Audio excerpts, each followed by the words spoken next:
Samantha, what are you doing with that wood?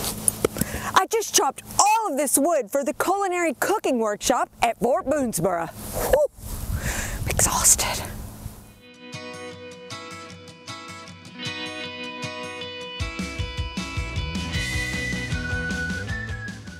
Join us for our 2020 Fort Boonesborough Foundation Series. Part hands-on cooking class, part history lesson.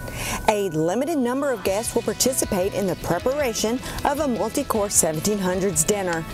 Experienced historical demonstrators will lead you through the proceedings, describing and preparing all aspects of the meal and cookware. And then all will be invited to partake and discuss the glorious bounties you've had a hand in preparing.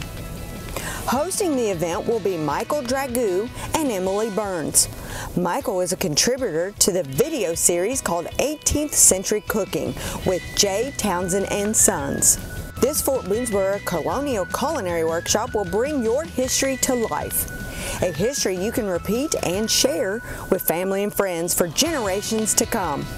Whether solo, with your spouse, or favorite cooking buddy, please join us on March 14th at 2 p.m. in the Fort Boonesborough Museum Blockhouse. Tickets are $45 per person and seating is extremely limited. For everything Richmond, make sure to visit richmondkytourism.com and like and subscribe to all of our socials.